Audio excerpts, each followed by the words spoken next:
All right. Welcome, everyone. It's so exciting to have you back for the second part of my two-part presentation. And this one today is moving on from our first presentation to discover the resource you need to step into your big self. I'm going to stop the share so I can see your beautiful faces. And we have 1 hour together, and I want to take and get the most out of it for us. And the very first thing I want to do, I mean, first of all, I'm Christine, sorry, but most of you know me here. That's why I don't even usually introduce myself, but yes, I'm Christine. And good to have you here. But the very first thing that I want to do to start is an invocation. And the invocation is going to be kind of a little bit of a share, but it's not a long share. It's a share to invoke our resource that we had connected to on our part 1 presentation. So I want to open up the room for all of you to unmute when you feel ready. It's not at all about making sense to other people. It's for you and to bring it into the field. You can mention a word or a couple of words or anything that you want to bring into today's field as a resource around our part 1 and how it progressed through the time that you've been with it. Okay?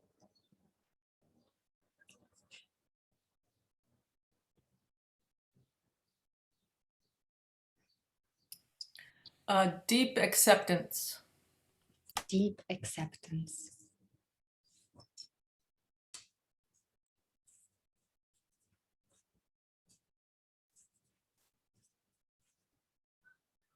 Peace and beach. Shali, yes, go. Night and day.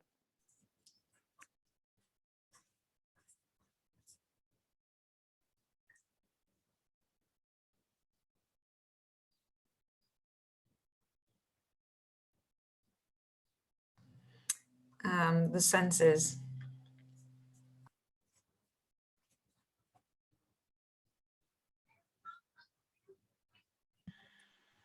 Water, floating, freedom, joy. Can you repeat it a little bit louder, please? Water, floating, freedom, joy.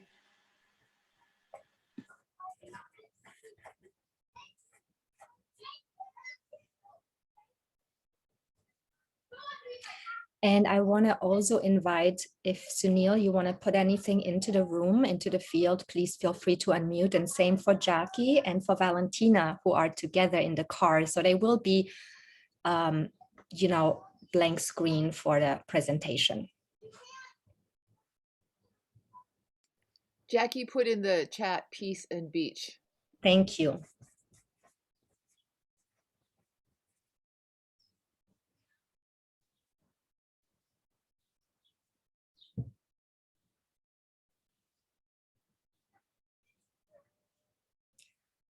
I'm going to put in Mother Earth. Sunil, do you want to? You can give me thumbs up, thumbs down. I'll put in the stars.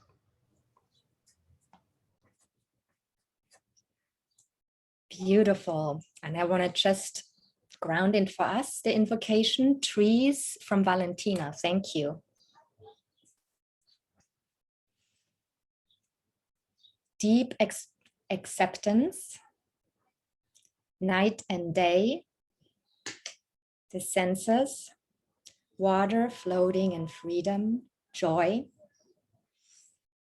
peace and beach, Mother Earth, stars and trees.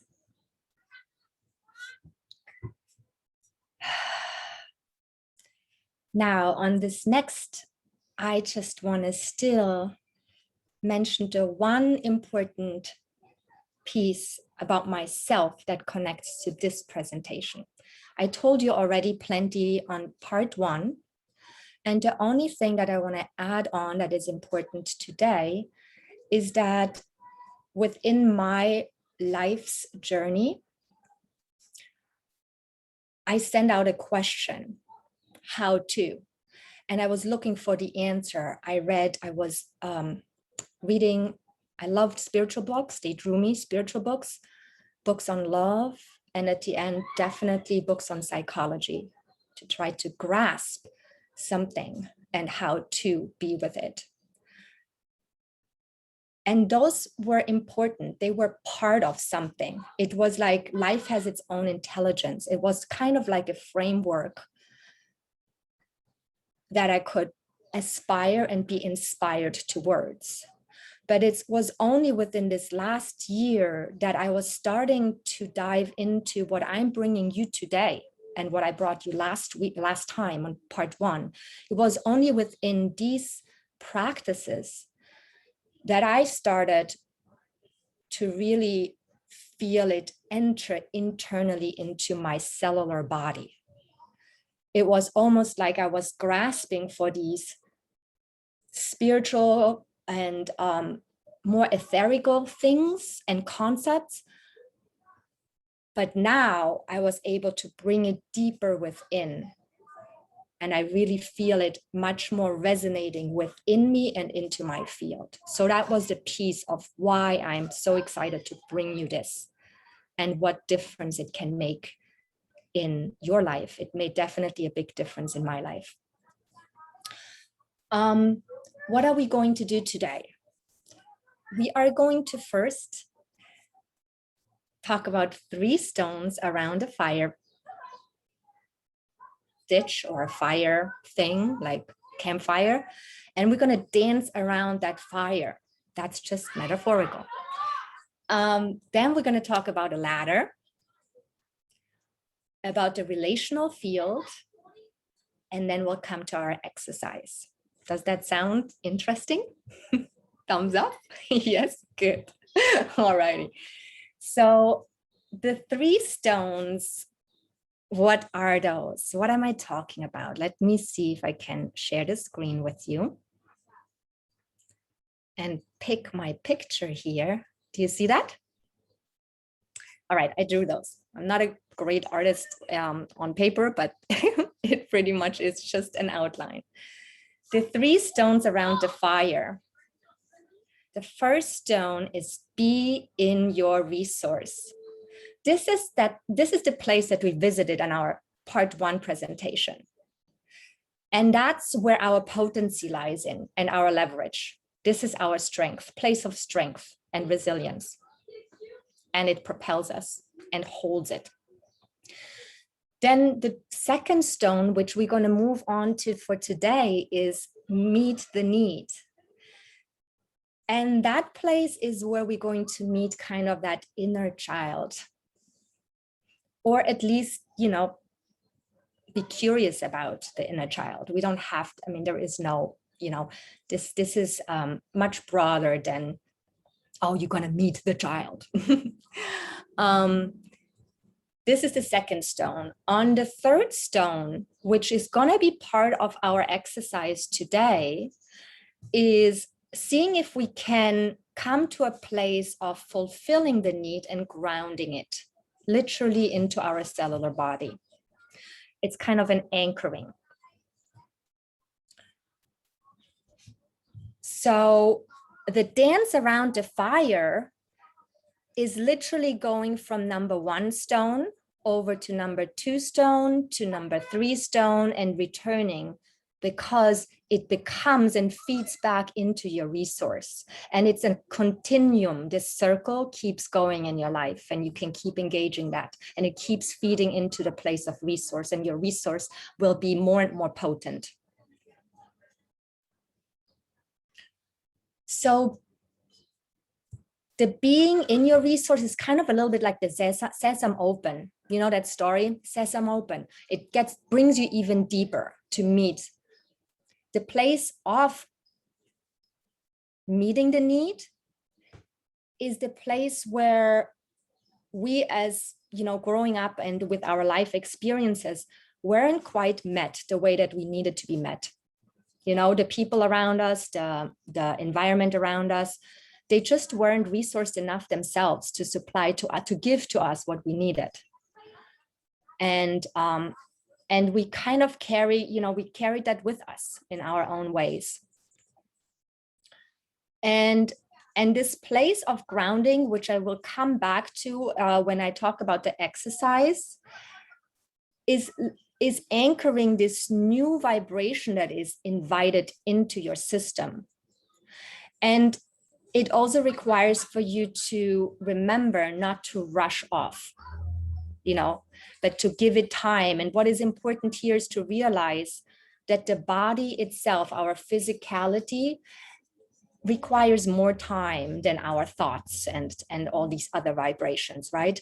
So you want to give it the minimum of 30 seconds to a minute. That's the minimum that you want to give yourself time to fulfill and ground. So we'll come back to that in the exercise. I'm going to stop the share again. And now I'm going to talk a little bit about that ladder. So this is just to give you an understanding where we're heading with the exercise. Oh, hello, Doreen. Welcome. And Fiona, welcome.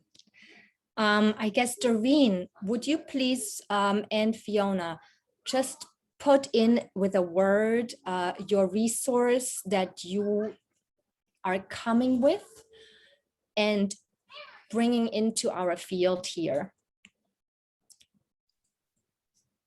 The resource. Connected. Thank you, connected. Community. Community. Okay, beautiful. Thank you, you two. All right, where was I? I was going to tell you now about how do we want to approach meeting the need. The meeting the need is where we're going to look at the ladder. The ladder is a way to encounter and actually name the need. That's the first step on the ladder. It's encountering, meeting the need and acknowledging it. So that one is acknowledgement. The second, step is being with it. Being with it is unconditional acceptance. You want to give it as much space as it requires to be heard and expressed. And the third step on that ladder, progressing upward, is relational, is relating to. And that is coming into communion with. And it's kind of unconditional love place, unconditional love. It's a deep place of intimacy, and it's where transformation is happening. So we are ascending on the ladder. It's a stage and it's a progression. Acknowledgement, acceptance, unconditional love and relationship. Now, within today's exercise, you don't have to hit all of the steps on the ladder. It's really not about hitting all the steps. It's not about getting to the place. It's about starting that journey and giving you enough of an understanding and tools how to get there yourself and how to keep moving forward with this. Hi, Linda. Linda, could you also just put in your word of resource from last week's part 1 presentation for the field, if you remember, or if you want to just throw in a word that comes to you? I don't remember. Sorry. Unless Janet remembers for me, because it's 2 brains are better than 1. Let's see. Throw one in that comes to you then. Okay. Joy. joy. Double the joy for today. Thank you. Okay, good. Now I want to talk about what the exercise is going to look like. I'm not demonstrating an exercise today because the exercise I'm going to give you a lot more time and it's not going to fit into an hour if I do a demonstration around this. So we are going to be paired up. You're going to be paired up. I'm going to send you to a breakout room and you're going to be 2 of you. One person is going to be starting with exploring their need. And I asked you to just become aware within this past week about anything that enters your field that is interesting to you, that you were kind of perplexed around, that you're curious about, and that you wanted to bring in today to be resourced behind a little bit. So I'm going to also first give you a little bit of time, like a minute or so, to just come back to that place and remember what you want to work with today, because that's what you're going to bring into the breakout room.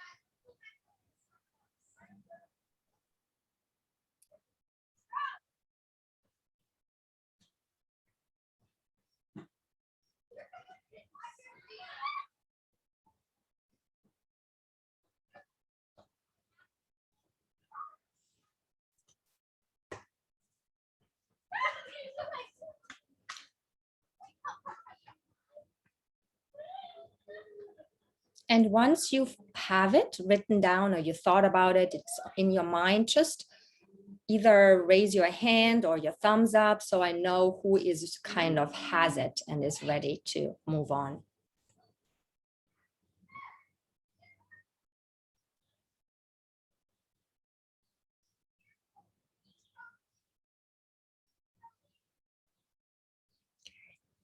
Okay, all right.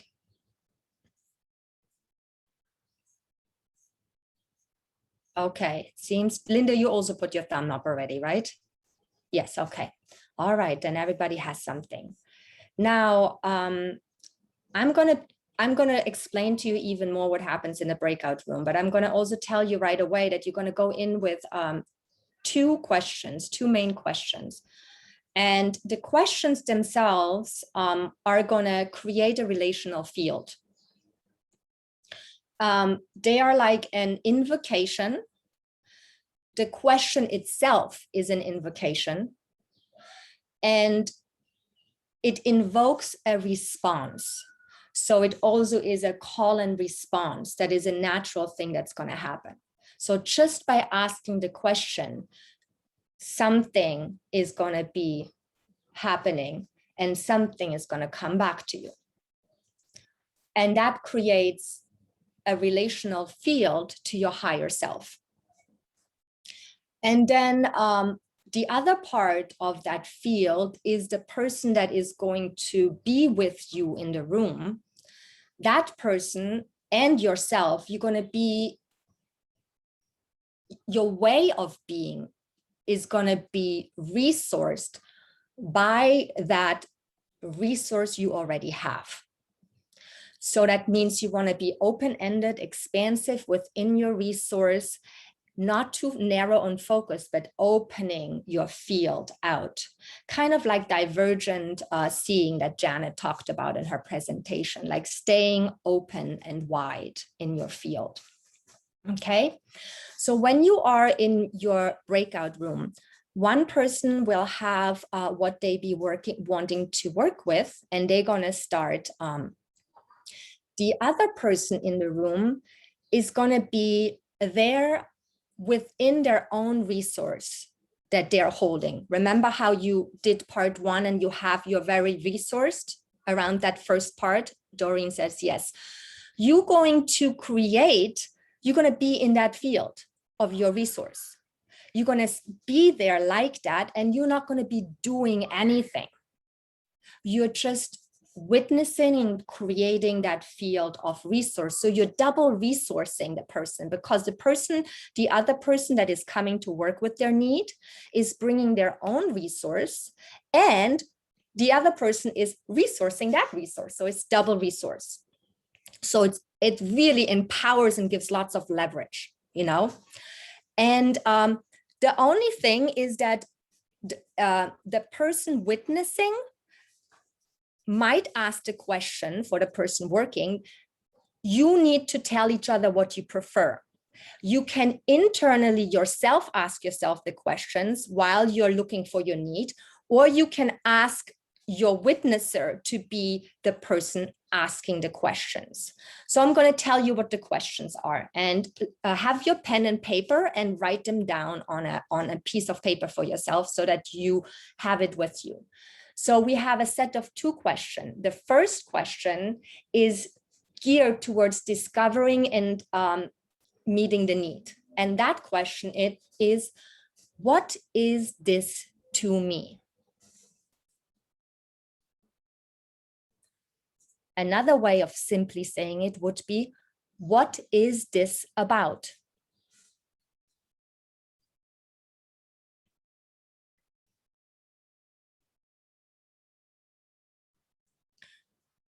The second question is related to the relating to the need and fulfilling the need place.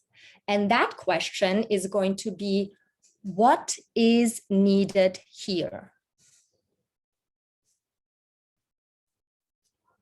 What is needed here? So the very simple question, what is this to me, is the starting question. What is needed here is the follow-up question when you meet the need. So you can internally ask that question, or you can have your partner ask that question out loud. How to do it? I would use sign language, because you're going to be in your own space, and this is meant to be internally for you. So it's not about the other person. It's not about the other person facilitating anything. It's not like that. They're just holding the field.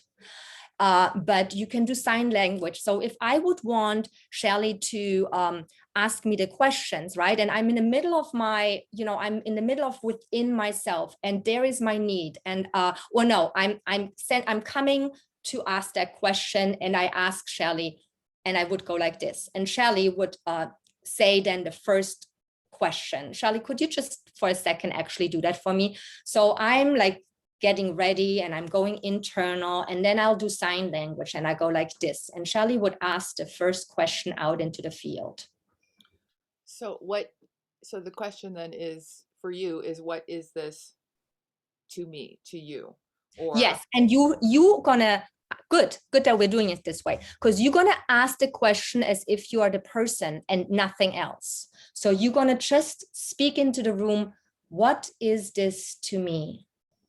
Because you're just putting the question out loud for the person. If that's what they want, they can do it also in their own head. So they would go, and you would say the question. What is this to me? Good. And you also make sure that the question is in this slow, supportive tone.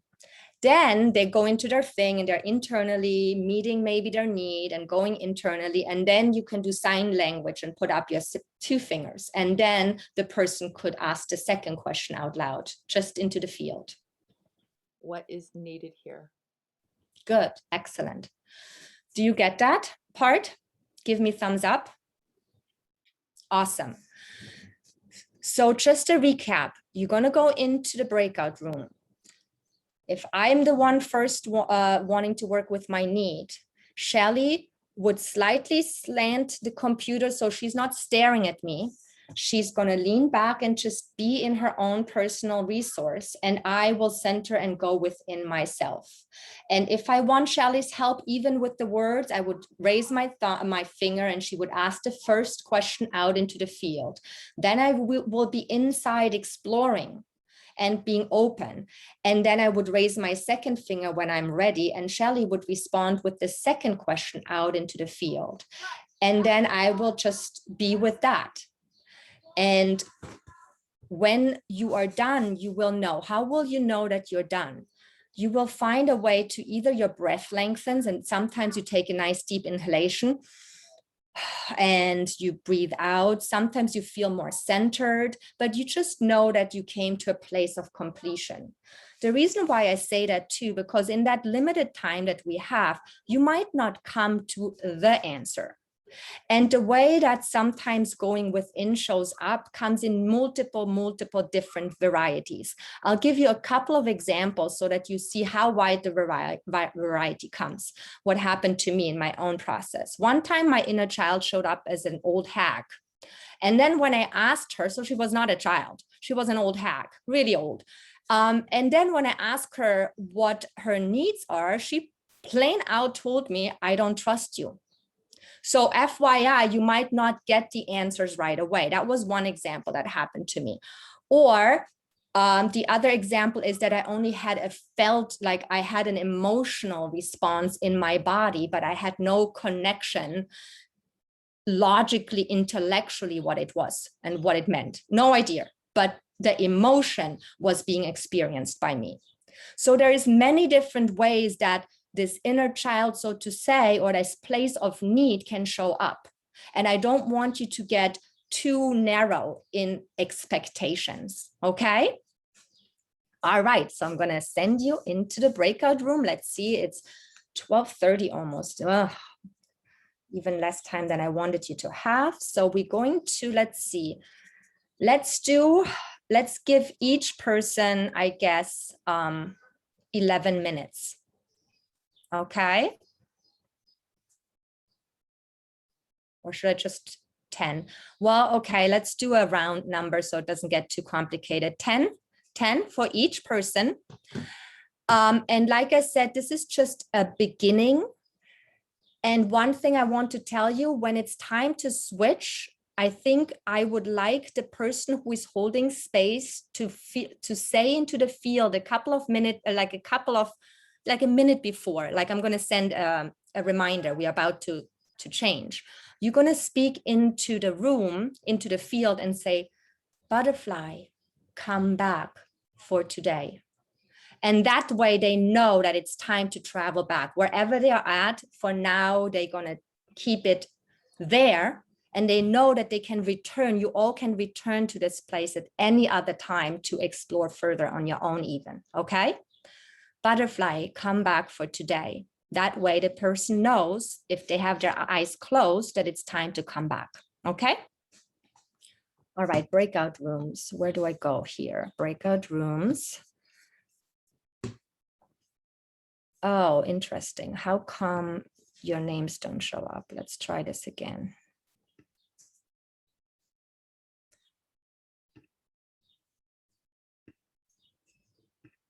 Okay, here you are.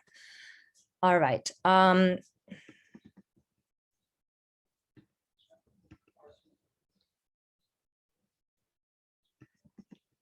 Actually, maybe I'm going to ask Sunil to do this faster. Recreate, add room, assign, move to room 2, Doreen, Janet, move to room 2.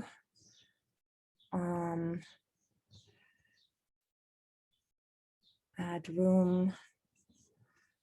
Okay, who else? Fiona is here. Fiona, move to room 3. Shelley, move to room 3. Add room. Just so you know, Yes. there's a message from Jackie, because I know you're preoccupied. And Yes, she said that she's working in her car with Valentina. So right. not her in a breakout. Thank you. Thank you, Julie and Laura. 4. Okay, one more room, add room. Who is left here? Move and move. Sunil, are you okay doing this exercise as well? Awesome, thank you. I think it looks like everybody is in a room. So I'm going to open up all the rooms and I'm going to send you a little reminder when it's time to change, okay? All right, here we go. Have fun.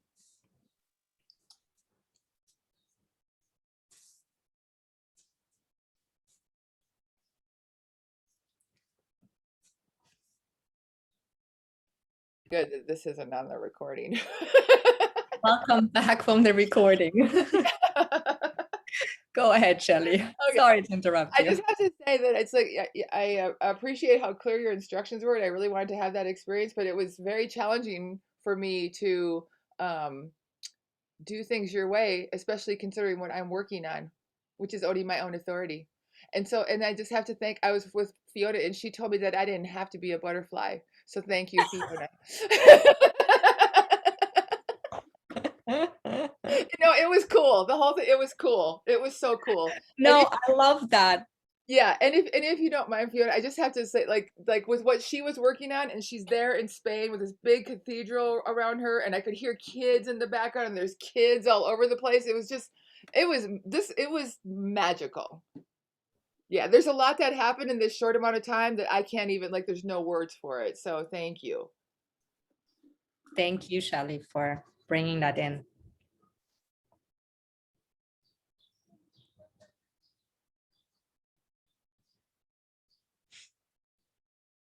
Go ahead, Sunil, please. Yeah, I have to say for me, it was a very rich experience, and I'm very grateful to have been able to go through it. Even though I missed last week, being partnered with Linda was really, I was very grateful for that, because she was able to kind of catch me up to speed, and we were able to like have a little bit of like she helped contextualize some of it for me, which I appreciated. And yeah, even though I missed last week, I was like still able to kind of be in the frequency of what you guys were doing in terms of awareness. And it really, like, something in me over the last week has been very activated. And like this helped give me a sense of clarity, because I've been like, why is this thing coming up? What do I do about it? And like it's a lifelong process, this thing, but it really helped give me a sense of direction with it. So I'm very appreciative. Thank you, Sunil. Go ahead, Doreen, yes. And then Fiona. It was interesting for me because the subject I was thinking of was around friendship and trust. And I've gone through a major upheaval with a longtime friend. And then being with Janet, who I have those feelings of friendship and trust, it was very easy to go and find, it was funny, I thought as we were writing, I was writing things down, I was coming up with solutions and ideas. And I thought, well, I've already worked on this. I am resourced. I know how to do this stuff. And then I sat quietly and different issues came up, or deeper issues that I was appreciative of, including just being kinder to myself, which is always a good place to go. So thank you. And thank you, Janet. Beautiful. Thank you, Doreen. Fiona? Hi. Yeah, I loved it. Thank you, Christine. I was going to say in spite of being in a park, but in retrospect, what I was working on, it was actually exactly the right place to be, surrounded by kids doing handstands in Gaudi Cathedral behind me. So, and I was working on something I have been working on. My word was community. And it went down to my own acceptance of myself and my own femininity and my own womanhood. And one of the things I have been doing while I've been here is one by one meeting up with my girlfriends, not in a big group, and just spending time with them and experimenting that feeling of safety with them. And having Shelley doing this, it helped to reinforce what I'm doing, that I'd actually been doing it. I'm being more feminine about things in the way that I haven't done as much as maybe I would have done. I am being more. So instead of rushing back to do your class, I was meeting another girlfriend. I thought I'll just bring my iPad here and I'll do the class with you here. Then I don't have to rush anywhere. Thank you, Fiona. Thank you, Christine. You're welcome. Anyone else before we come to the end? Julie. I see we're almost at the end. This was really cool. I love the idea of one person being in their resource and the other person, just holding that field. That is great. And, it's similar. I realize I do that in doing a polarity session when I'm giving a polarity session, but in this kind of way, I never thought about using it. And I loved my partner, Laura, her resource was, she held resource in an element I was having a challenge in. And I think that really helped me. And also instead my challenge was air, and I was a dolphin that came back, and Laura made that possible for me. So thank you, Laura. It was great. Thank you. Great.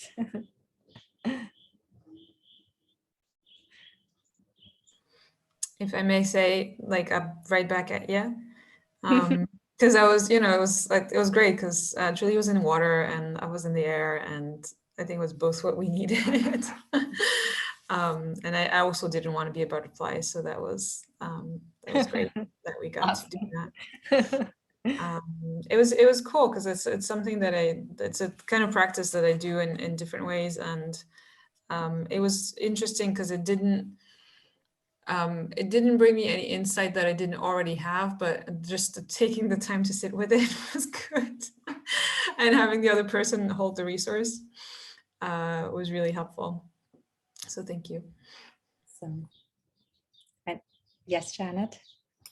Yeah, and I just want to add, I feel like this whole thing was very deep, continuing from last week, and the just sitting there with it made me really get a new domain of what it would feel like to sit with this thing in my cells. You said something about bringing it into your cells, and I really had an experience of that. So it's very fertile ground for further contemplation. Thank you. Awesome. And thank you, Doreen. Awesome partner. Yes, that's exactly the place that I wanted to open for you, that awareness. That is pretty much the becoming your own resource, your own source of resource, and kind of stepping into your bigger self, which is connected to your higher self, that is so much more resourced, and bringing that into your body. So this is what this is, this piece that Janet even just mentioned. Thank you for being here and partaking in this presentation and being vulnerable enough to actually do this. I love the fact that you brought in even your own sense of empowerment, which was part of an invocation for yourself of, I don't want to be a butterfly. That's awesome. I love it. Every single piece around this brought something in, and I so appreciate you all. I want to let you two things that I'm going to finish off with. One is a resource day. The resource day is not it's not a presentation. It's literally meant to resource you around what you are exploring. So we can go into deeper sharing and asking questions. And that day will be June 12th. So a week from now, June 12th at 5:30 p.m. Eastern Standard Time. So that's New York time. If you are interested in being resourced around what you are processing in the sense of this presentation, part 1 and part 2, you want to come with questions, or you just you want to have community, as one of you mentioned, community to share deeper what this was for you and become even more conscious or resourced around it, then show up and let me know that you're interested, because then I will make myself available to be there for you. And that's plainly for you. So if you are interested, let me know, June 12th, 5:30. How to get in contact with me? I'm going to share with you my contact info. I'm going to share my screen one last time. Okay, hold on, that's not the one. So I have to do it the other way. Okay, one more second, it's almost there. Share screen one more time. Here we go. Do you see this? Yes, you do, right? I learned something new for this presentation. I'm so proud of myself. There it is. So you can reach out to me. I prefer actually the Gmail, the email address. So respond to my email if you want that resource day. Otherwise, it's just for you. I don't have to do this. Just saying, okay? Awesome. I'm going to stop the share again. Thank you so much once again. And it was a pleasure being on this journey and sharing this with you, my personal explorations.